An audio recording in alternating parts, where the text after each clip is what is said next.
One Thing Wednesday from the Business of Property podcast. I'm Simon. And I'm Rachael.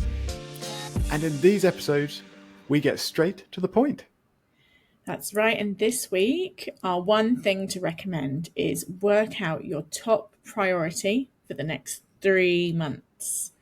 I actively encourage our clients to do this. And I talk about this a lot, just to stop. And whenever I say it in my head, I go, stop, collaborate and listen. I have to serious face on, stop, which then leads to another song. Let's not go off on another tangent. Anyway, I often say, just take that time, stop, pause, take a moment and step back from the day to day and ask what really matters right now. It's so easy to get caught up in that chaos, tenant issues, emails, admin, life, and you just end up reacting instead of progressing. So when you define your top priority for the next 90 days, everything shifts and you start working with intention. Most of us are juggling lots: property, jobs, family, maybe even multiple businesses. And unless you make that space to choose your direction, you could stay busy without moving forward. So stop, collaborate and listen.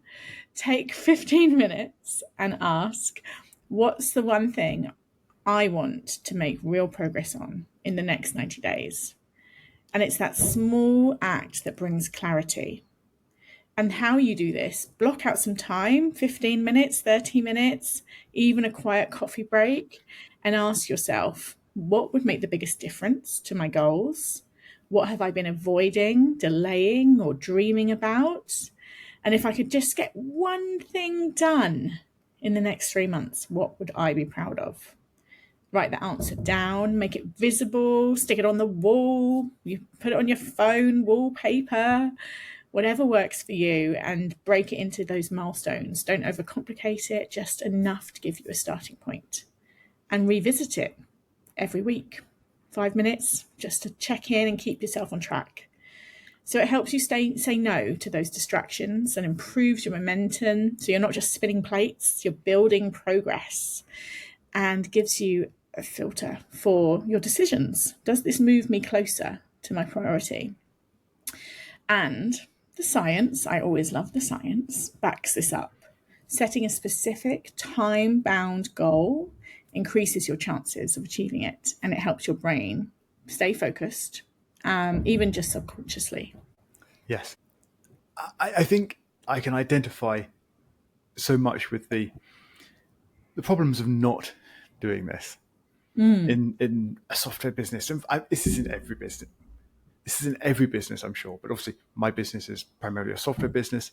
And it can be so difficult to juggle priorities and deal with them shifting quite often. We might merrily be working toward a larger project, maybe delivering some Making Tax Digital functionality. Not that I talk about Making Tax Digital very often.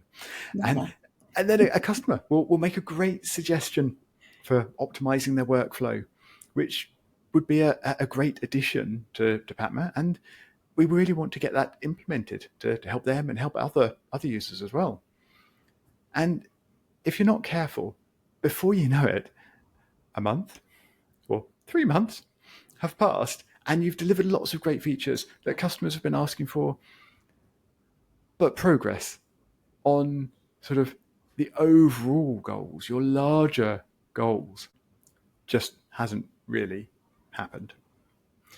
I really like your suggestions around putting it somewhere obvious. I actually have sheets of whiteboard paper. So they come on a roll. You buy these, you rip them off, and they're sort of, I don't know, A0, no, probably not A0, maybe A2, something. They're big bits of paper. And they stick to the wall with sort of static. And you can write on them.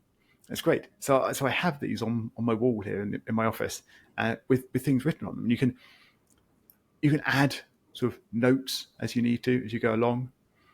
And then once things are complete, you just peel them off the wall and throw them away. Put up a new one. I think it's a really good way of keeping it really bold and big and clear and obvious what it is that you've set as your goal. Breaking the goal down I think is also great advice. And 3 months or 90 days is also about 12 weeks. And there's a book that I read quite a while ago now called The 12-Week Year, which has some excellent approaches for breaking down a 3-month goal and then sort of implementing that over 12 weeks, sort of bit by bit. So if anyone needs some extra advice on the breaking the goal down part, I recommend having a look at that book. Oh, I love it. I have a list of books I need to read. That's going on it. Yes, all great advice. So what we're asking of you this week is decide on your top priority for the next 90 days and write it down. It's simple, it's powerful, and it gives your day-to-day work real purpose. Indeed. And whatever approach you decide works for you, we'd love it if you could let us know.